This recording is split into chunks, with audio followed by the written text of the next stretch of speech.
If I could only figure out how to get my team motivated. We are never going to get this project done on time. Oh my God, my payroll numbers are insane. Why are we having all this overtime? Do you have these or similar employee problems? Do you feel like some of your employees are just there for a paycheck? Tired of recruiting, interviewing, onboarding, and training just to find out you must do it all over again? Then it's time for you to find out how to have outrageously awesome employees. Sit back, buckle up, and get ready because we're about to drop a knowledge bomb on you.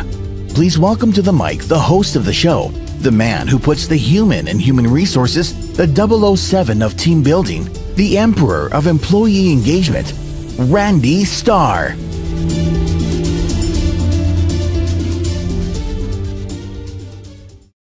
Hey guys, welcome back to another episode of How to Have Outrageously Awesome Employees.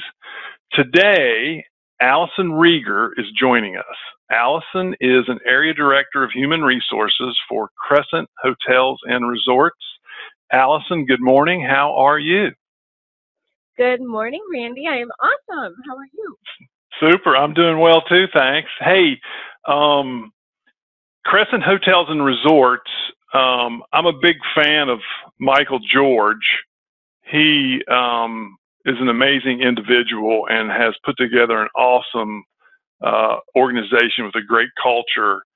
So to get this thing kicked off, tell us a little bit about you, your background, positions you've held, any other companies that you've worked for, and then kind of tell us what you're doing currently with Crescent, okay? Yeah, absolutely. You know, you hit the nail on the head right there when you talk about Crescent and Michael George and the culture. It's just, it's a great company to work for, and it has grown so much in the past couple of years.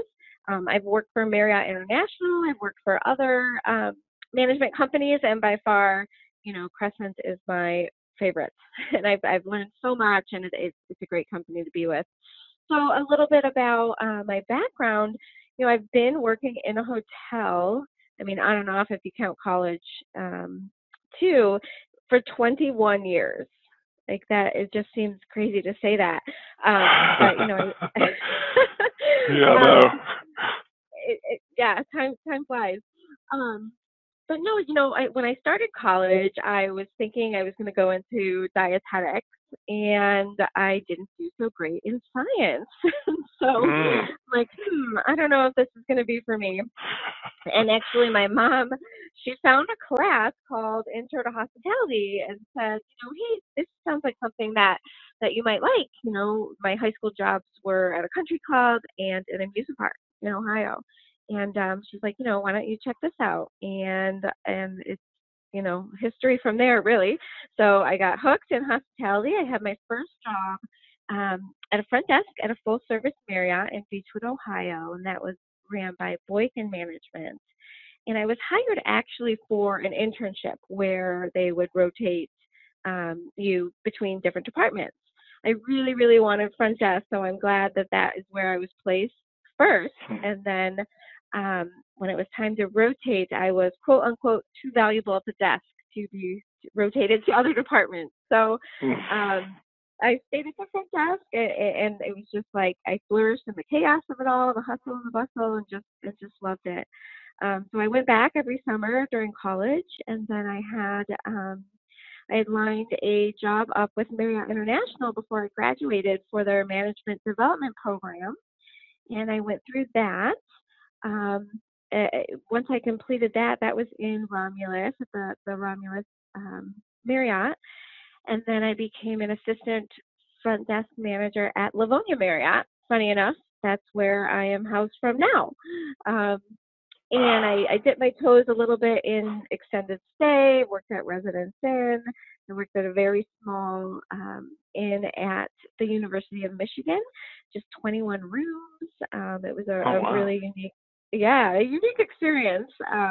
You know, you get to know the football players' families very well. They like to stay there, but you know, I kind of miss that hustle and bustle of everything. 21 rooms, you're only really doing so much. So I went back to Marriott International. I was an assistant general manager for Courtyard. So I was at one courtyard for probably about 3 years, and then I went to a management company, Alliance Hospitality, in Ann Arbor, Michigan, at the courtyard there, and I was there for about 4 years. And that's when I kind of learned a little bit about the HR side of things.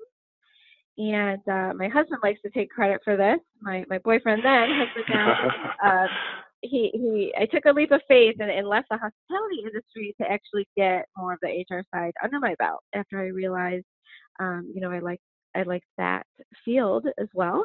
And then now I have the best of both worlds where I'm in hotels and HR. So wow, basically my dream. I love it. that's awesome. And you said one thing that just really resonates with me is that's the chaos at the front desk. My first job in hospitality was a part-time front desk clerk at a full-service Marriott.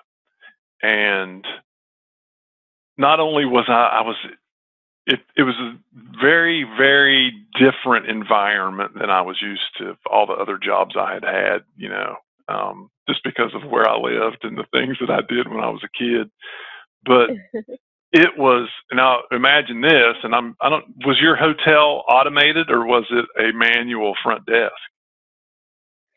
It was manual, the registration cards and right, yeah, the credit card imprint machine. See, and you talk to people about that nowadays, and they're like, where are you from? And I mean, it was. Now they're opening their hotel doors with their phone, Yeah, I know, right? It's chaos. It was chaos, and then at the same time, this is a 354 room hotel that ran annual occupancy of just under 90%. So they were constantly full, and huge shifts from in and out, and posting every phone call manually on a big NCR machine, like a big giant cash register. And it was chaos, but for some reason I liked that. Yeah. And it was so, I guess that's what caught me and what hooked me into hospitality was that chaos. Yeah. But so you got a taste of HR outside of hospitality. What was it about human resources that was so interesting to you that made you continue down that path? When I was at the courtyard as an AGM, the company I'd worked for at the time had asked me to do some training classes where I did stopping sexual harassment, introduction to supervision, and things like that. So that's really what made me think, hey, HR was never on my radar before, but I like doing this. And it's similar to hospitality and operations. I'm training and I'm developing associates, Yeah. And then when I wanted to, really, since I was in operations for so long, I was actually at a point in my life where I just kind of needed something different and needed a break. You work long hours in hospitality. You're covering night audit. You're all over the place. Right. So that's where, yeah, my husband likes to take credit that I left and tried something new.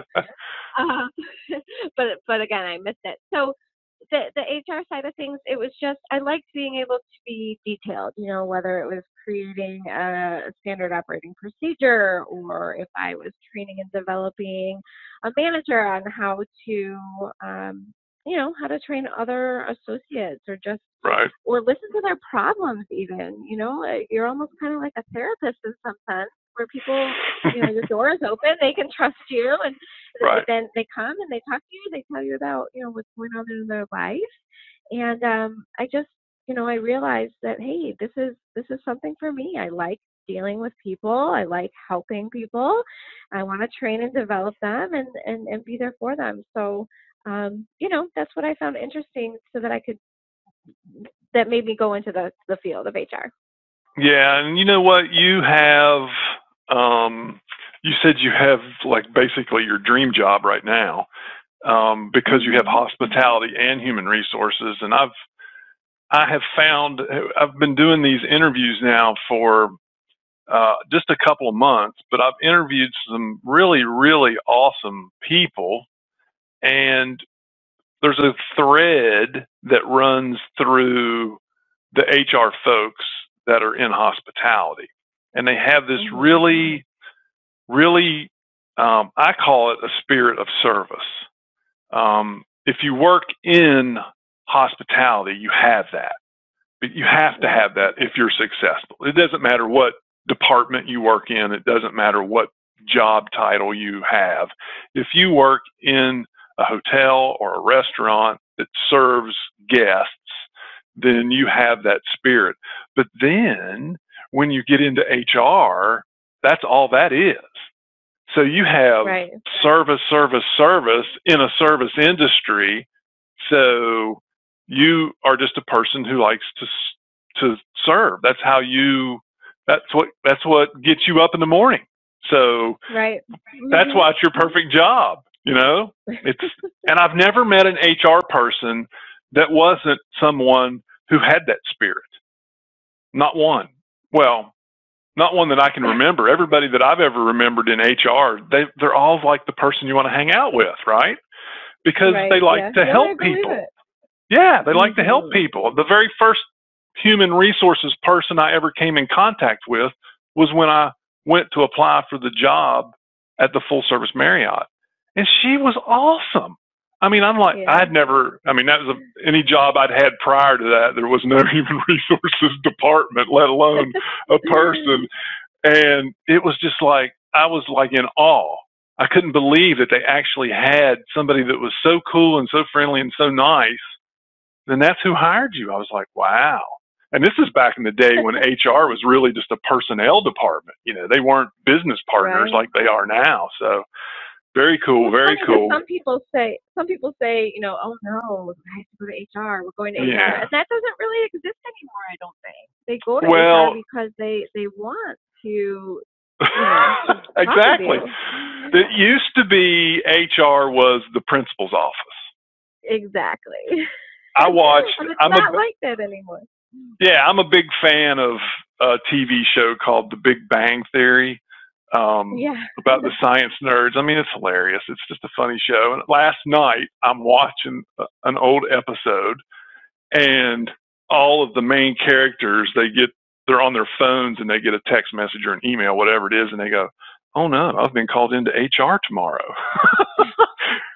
And it was like, oh, and then whoever was in the room with them said, "What for?" And they're like, "I have no idea." Like they were, I'm in trouble, you know, which. And it's not like that at all now. Yeah. So, it's not. But yeah. Okay. So tell us a story about what you would consider one of your greatest accomplishments so far in HR. You know, it's hard to just think of one. You know, a little bit of what I was just talking about earlier is that having worked in operations, I think it gives me a unique perspective in the HR field in this industry, and I can relate to the associates. So much that, you know, I've cleaned rooms, I've worked night audit, I've, you know, served food, I've done it all. So I just think that it's an accomplishment in itself that I can relate to them and how they're feeling if they come and, you know, want to talk with me or have an issue. I'm often told that I'm a breath of fresh air. So you know what, that makes me feel pretty darn good that somebody can say that and that I'm making a positive impact on people just every day. That's awesome.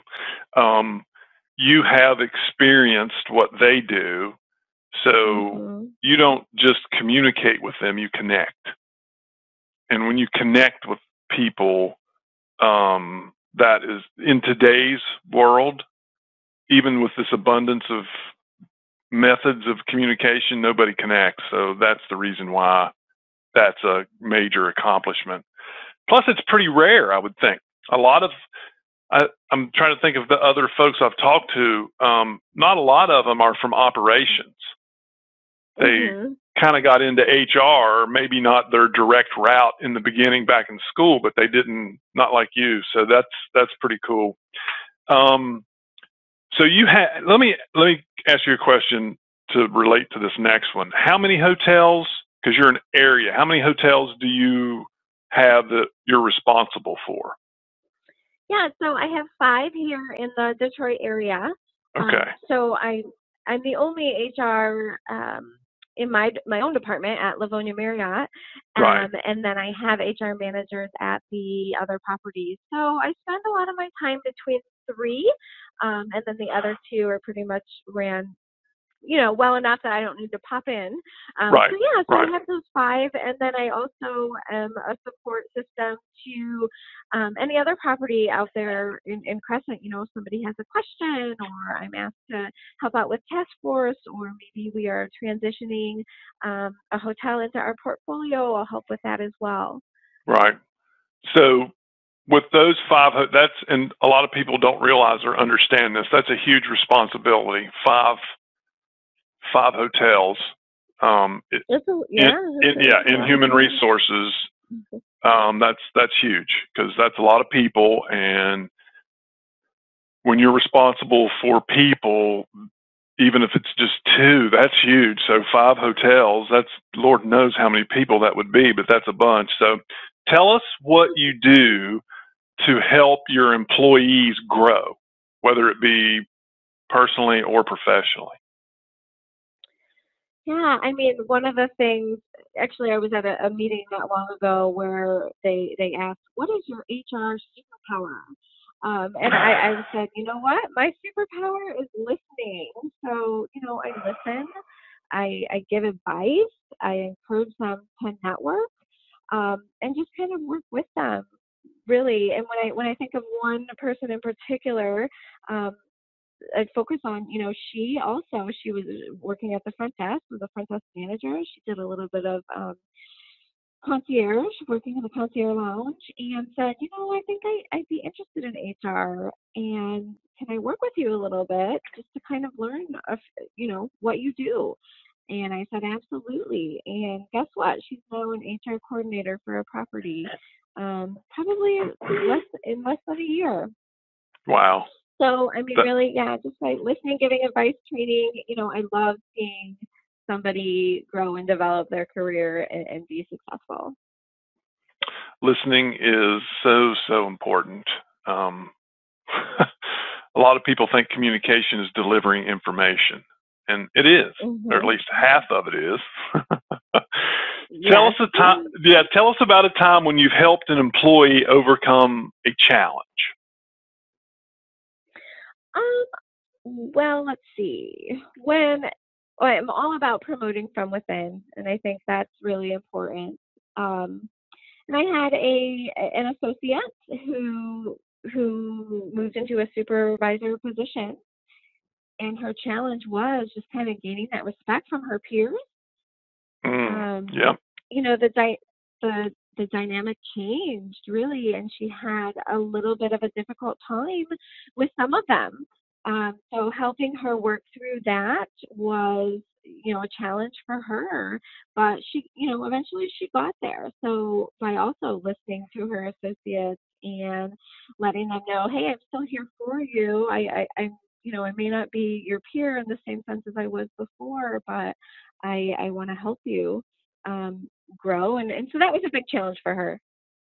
So, Alison, did you ever in your operational career get promoted into a position at the same property? I did.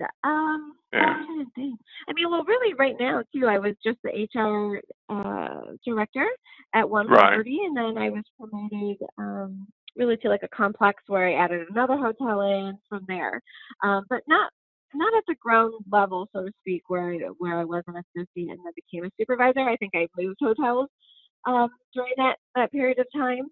But most recently, like getting more hotels with Crescent, that has been a promotion from within, and it's a little bit of a challenge for my associates at the one property because they don't see me as much. So I think that there's a little bit of, they don't feel as important as they used to be. That's not the case, but I think that's how they feel a little bit. because I'm not there all the time for them. Where they're used to, hey, can you help me book a room at the Marriott associate rate, or little things, Yeah. and I'm just not there as often. So that's something I have to work through a lot with them. Like, hey guys, I'm still the same person, and I'm still here, and you may not see me, but you can call me or email me. So Yeah. So I would have to think that your history and your experiences obviously helped you relate to the supervisor who had issues gaining respect. I know yeah. I got promoted to front desk manager within the same hotel, from a front desk supervisor to a front desk manager, and they didn't move me. They kept me at the same hotel, which was kind of a standard thing, I guess, at that time. After that, if you went from a manager to another manager position, this was with Marriott International, they moved you. I mean, you didn't stay in the same hotel. So that was Right. interesting. And I kind of had the same, I think everybody does, because one day you're buddies and the next day you're the boss. And Exactly. whether you change your behaviors or personality doesn't really matter, because somebody else is going to, for sure. So you mentioned training, and that you first kind of got your taste of HR doing some training at I think you said a courtyard. What type of training do you feel is most important for your employees? In general, it's hands-on training. Right now, we just brought in an intern from Michigan State University, and Cool. he's going to be learning different things in different departments. Yeah, and thinking back to my college days too, it's so different. You can read a textbook and learn about these things, but until you're actually living it and doing it, Right. you're not going to understand it just as well. So, hands-on is really important. And then actually, I mean, as simple as this may sound, this is so important right now, is how to be respectful, like, and how to properly write an email. That's huge. And that's just something that I find myself working on quite a bit right now. I mean, I have a funny story too. I have a young man, it's his first job, and he was upset about something, came to the HR office to chat. He addressed me as bro. So he's upset. I get it, but and then I said, wait, did you just call me bro? He's like, yeah. Like he doesn't even think that that's an issue. Right. Right. So honestly, it really is just like teaching respect and how to properly talk to people. Yeah, so that's a funny story there. But yeah, and then I mentioned emails too.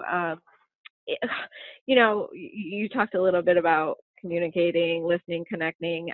We communicate a ton through emails right now, right? And they can be interpreted the wrong way, or maybe somebody's writing in caps, or, it's not the same as actually picking up a phone and talking. So I know there's like a lot of wasted time in between that somebody will say, oh my gosh, I'm so mad at so-and-so, read this email. And, it's like, just pick up the phone and call them and see what the deal is. So yeah, helping with writing emails. So that type of training is really important. That is awesome, especially the bro part.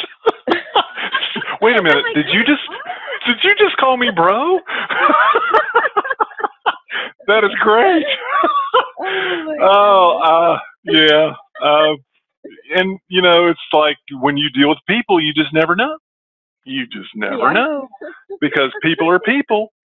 And I really like the email training piece, because that's something that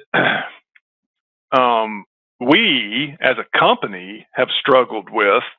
Is not, and we take responsibility for it and always have. Communicating through email is difficult. For instance, when we first started sending out emails to properties for instructions, they were paragraphs. Well, nobody was reading them.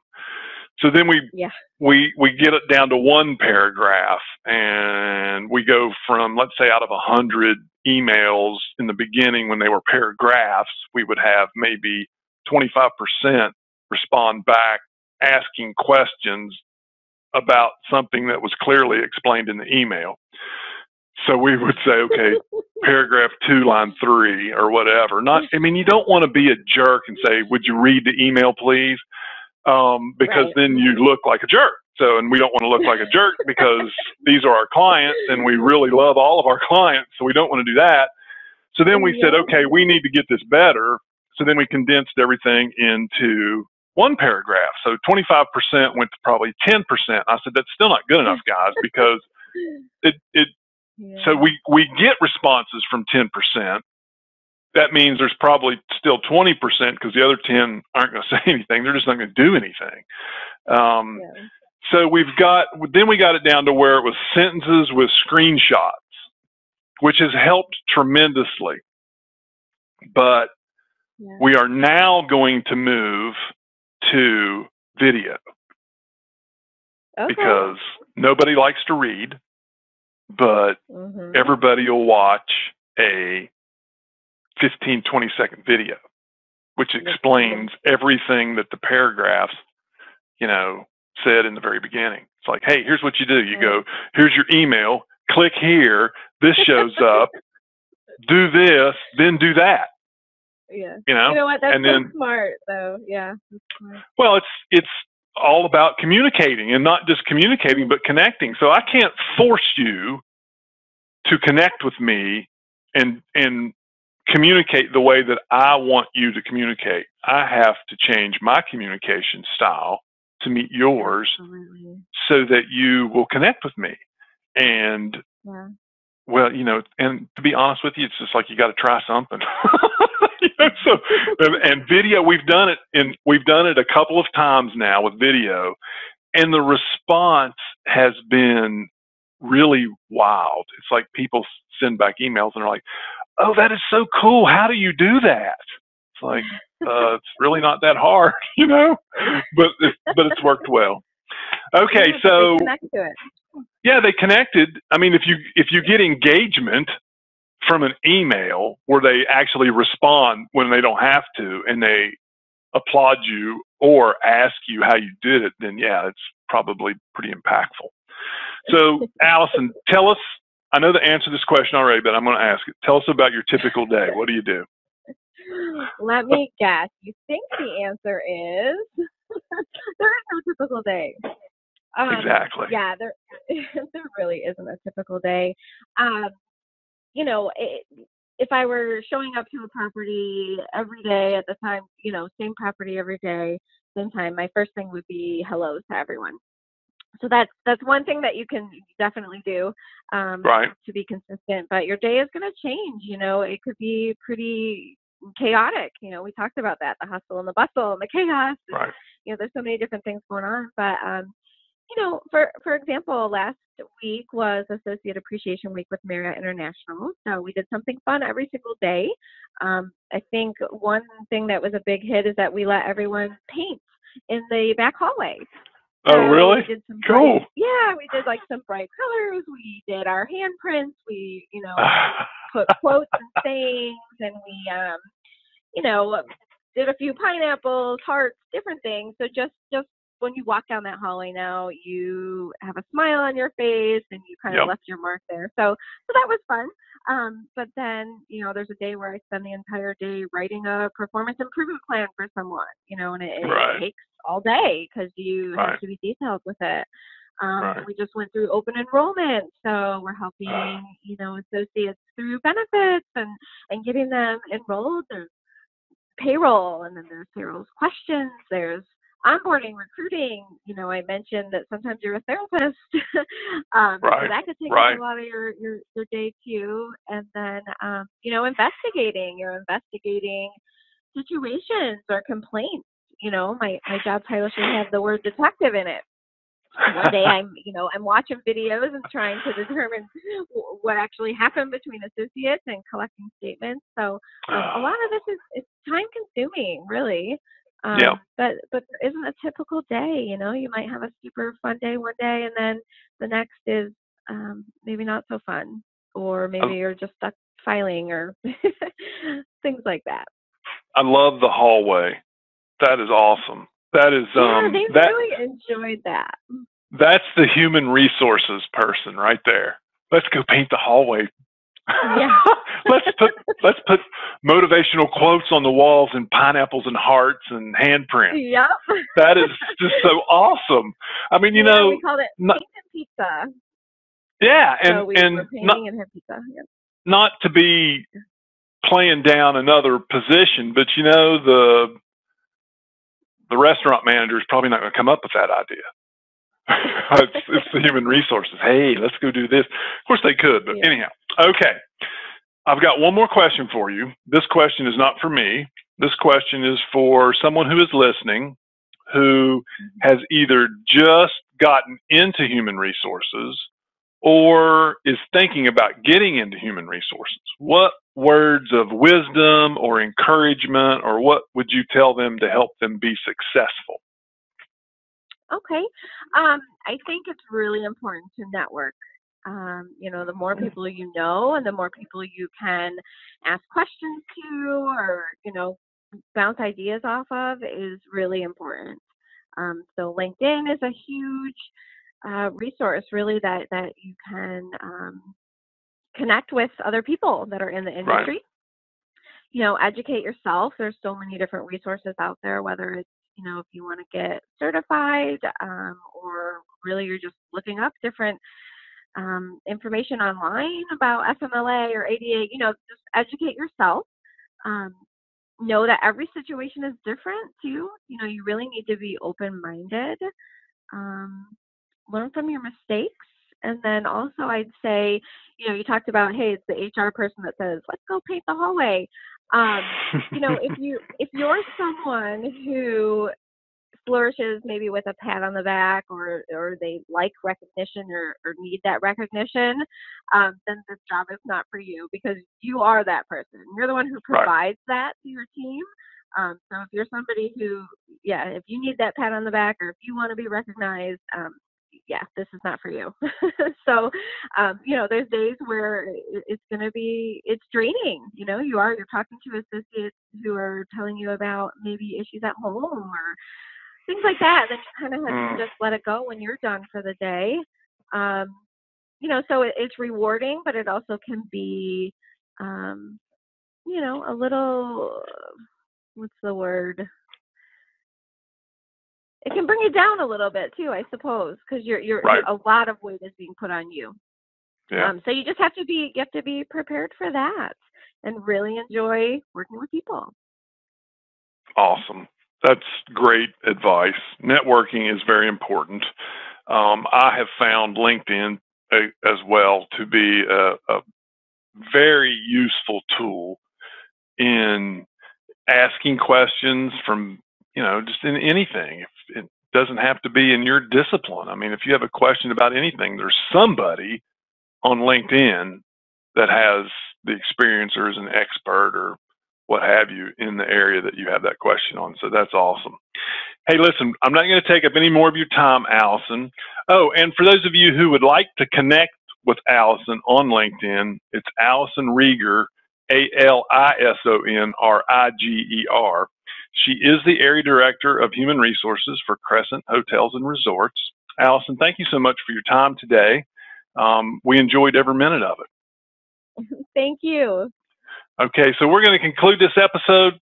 Guys, if you would like to subscribe so you're notified on future episodes, just click on the button below and we'll talk to you soon. Bye for now.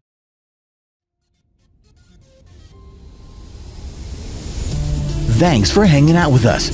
Please feel free to contact Randy with any questions about team building or employee engagement issues. Subscribe to this channel so you'll be notified when new episodes are published.